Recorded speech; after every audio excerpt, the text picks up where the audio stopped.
Welcome back once again to Mogul Talk One-on-One. Thank y'all for being here.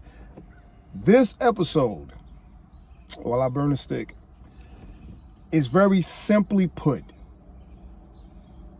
it's all about wealth, okay? It's all about wealth. You notice I said wealth and I didn't say being rich. Let's go right to it. A definition of wealth is basically an abundance of valuable possessions or money. So let's really think about that. An abundance of valuable possessions or money. Money wasn't even first. Money's last. Because we're talking about wealth. If we're talking about being rich, then we're talking about money.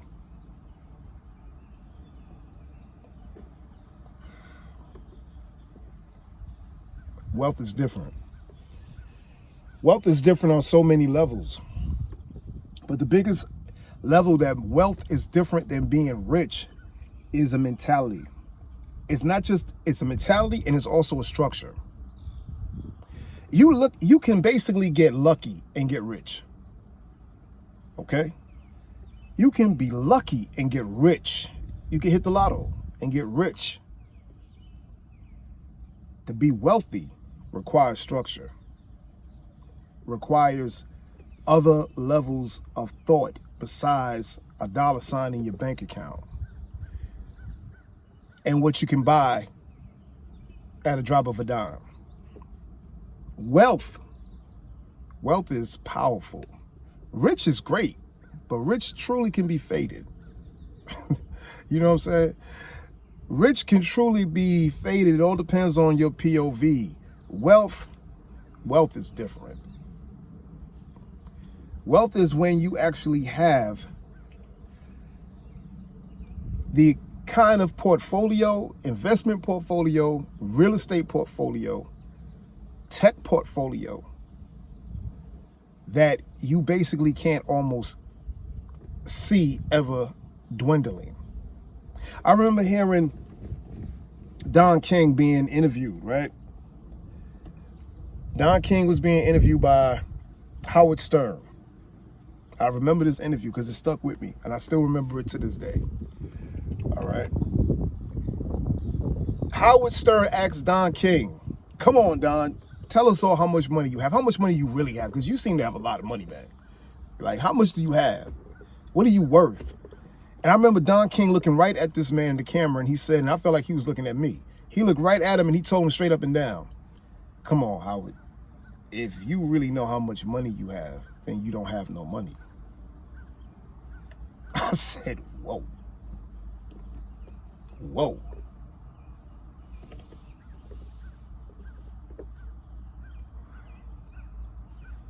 Wasn't expecting that. But it resonated with me, and it made me want to educate myself on exactly what he was talking about. Because he was basically saying, how am I supposed to give you a number when I have so many things collectively gaining value daily, whether it's interest or value just through the businesses that I have? How can I give you a number? I can't give you a number. I can't tell you all I have is $39 million in the bank. I can't tell you that. All I have is $150 million. I can't tell you that because honestly speaking, I don't know exactly the exact number. All I know is because of my structure, my value when it comes to being wealthy, there's no ceiling to it. I don't know. I can't tell you that. You know, that's the biggest difference with being wealthy. Wealthy does not just mean you have money. So I try to tell people there's a lot of rich people in this world, and everybody can actually obtain that goal of becoming rich. Everybody will never obtain the goal of becoming wealthy. And the rich becomes wealthy when the rich actually gets there and says to themselves, this is it? Nah, there's got to be more than this. And the only reason why you're looking for more than that is because then you start realizing and you're looking at your people around you, your circle, not just your blood family, but your family that you really entrust. And you say to yourself, how can I make sure that they become rich, that they become wealthy? One of us got to do it first so we can open the door or create a door, build a door, so we can make sure that they can do it as well. And while you're doing that, you're leaving a blueprint. You're leaving some kind of program from there for them to follow. Somebody got to do it first within your inner circle so you can see it and you can teach it. So it's all about wealth. A very, very, very, very major thing that I heard one time. I was looking at another interview. I study people and I study anything with finances all the time. That's what intrigues me personally. I'm not a club dude. I don't care who's shaking what. I really don't. I don't care about a lot of things that don't seem to have value to me at this point in my life. So, but tech, real estate, finances, and business does mean a lot to me. And so I study the people that have it. I was looking at an interview with Floyd Mayweather. And he said this before in another interview, but I remember the first time I heard him say it. And I believe he was actually hanging out with like Bob Abrams, you know, the big boxing promoter. And basically, it comes down to the mentality of, if I go out there and fight and this man can give me $15 million for one night and he can give my opponent $7 million for one night, how much money did he make in one night?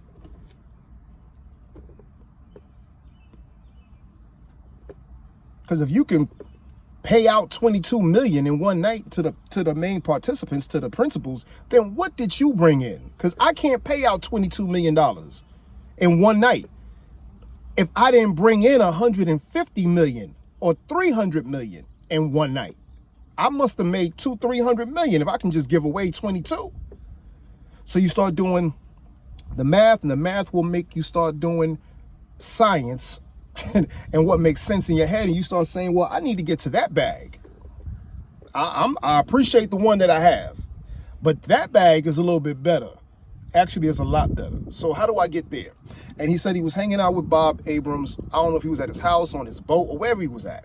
But it wasn't just him. It was a couple other guys that he knew, because now I'm a millionaire, right? So he'd be like, I'm a multi-millionaire, but now I need to hang out with billionaires. So when you hang out with billionaires, he said, this is cool. I love all this you're showing me. I love the house. I love the yachts. I love all this. But look here, how do I get that? Because what I do need you to show me is how you got it. Because if you can't show me how you got it, but you call yourself my friend, we can't be friends. If you can't show me how you got to your bag, but you my man, I ain't asking you to put me on. I'm not telling you to give me a handout. I'm telling you to give me education. That's what I'm asking for. Because if you my friend and we tight and we break bread and we sit at each other's tables and some kind of way I made money for you, how do I make that same money for me? How do I become wealthy? Because it's all about wealth. You know? And he realized, he started telling them that, like, if y'all can't show me the game, then we can't be friends. You can't consider yourself my friend.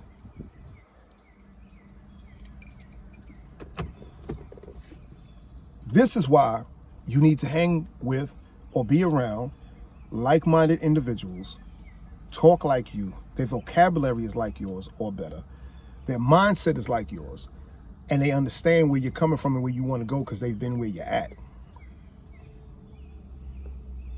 Because that's the time you need to invest in. Time and structure, discipline. That'll make you wealthy. You can always scratch off a lotto ticket to get rich. You can always have a mean hustle to get rich. But how many people do we know had $1 million, now they in debt 2.5, 3 million? They ain't know anything about taxes. They ain't know anything about structure, finance-wise. They're so happy with living off the moment of buying something that they can say is shiny so other people can see them with it and say, look at that shiny material object that this person purchased. They must got it. They must have it. That must be the guy. Or for ladies, that must be, yo, she got how many Chanel bags, how many Birkin bags? Oh, she must be popping.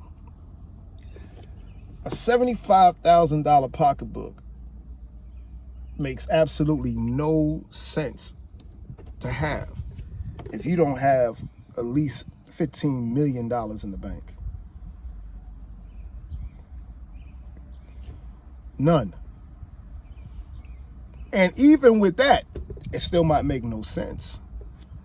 Because if you got a $50,000 pocketbook, I don't care if you got a, excuse me, y'all, I don't care if you got a $25,000 pocketbook. If you can't pull out one credit card that you can spend $150,000 anytime you want to on that card, why do you even have that pocketbook? Because if all you got in that pocketbook is $1,000, you dead backwards. You backwards. You backwards. The same thing goes for the guys. And I'm not here knocking nobody that likes material things. We all do. But it comes to a time in your life and a stage in your life where you have to say to yourself, does it make sense? And why am I doing this for? Why am I buying a $2,000 belt? Because I want people to think I'm rich? Because guess what? Wealthy people don't have that belt. Wealthy people sell that belt. They don't wear that belt. There's a difference. You know what I'm saying?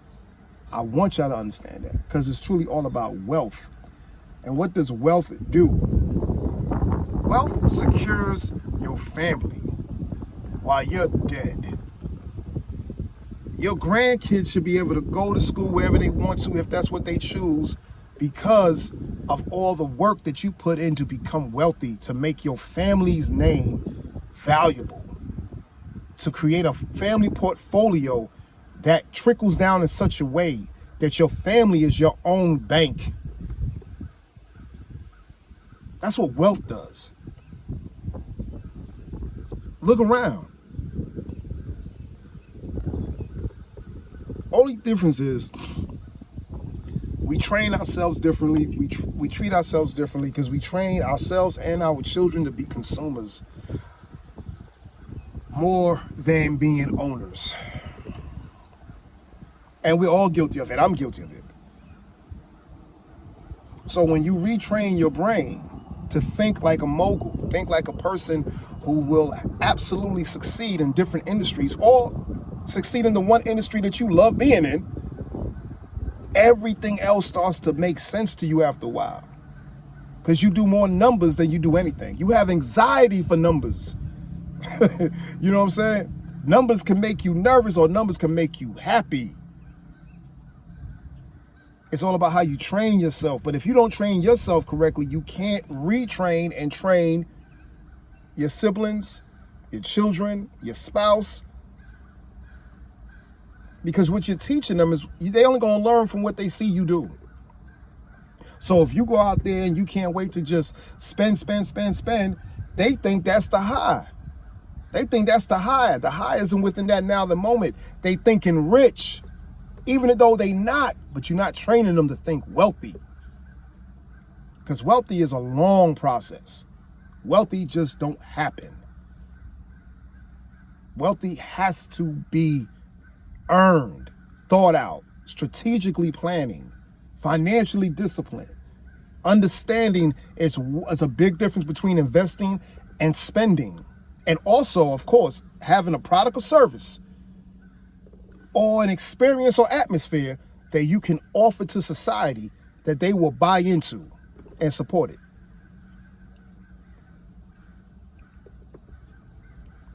But once you have that, you got to know how to collab and know how to be around those people who can take your products and services to the next level. And that's how you get that other kind of money. When other people who have bigger money than you want to collab with you, is how you get bigger money. But you got to come in there already showing off the top, you're a home run hitter. You're a home run hitter. Maybe you ain't been to all the championships, but damn it, you're a home run hitter. Because those people that will be willing to collab with you have already went to the championships. They've already been there. Real quick, and I'm gonna let y'all go. I heard something else one time from Mr. Warren Buffett, and he was saying how he buys, he acquires companies every year. I don't know how many, I can't tell you, maybe 2 or 3, maybe 5, I don't know. But he acquires companies. And he said the process of acquiring a company is actually very simple. He just goes by their numbers and see what the company's doing. There's no reason to acquire a company and change the company around if the company has already got a bunch of home run hitters on the company. I don't want to change your company around. I want y'all to keep hitting home runs, but I want to own 51% of you. So what I'm going to do is I'm going to invest way more money in y'all than y'all have ever seen before and make y'all super rich because y'all going to make me super wealthy. For example, Fruit of the Loom, Snickers. He owns both of those. Why change it? He didn't put his face on the package. But Snickers and Fruit of the Looms will be selling regardless whether he's alive or dead. His great-great-great-grandchildren will be able to benefit from those acquisitions that he did over 20 years ago. The biggest thing we got to do, ladies and gentlemen, is get our mindset into thinking about wealth, because it's all about wealth. Because wealth is bigger than rich.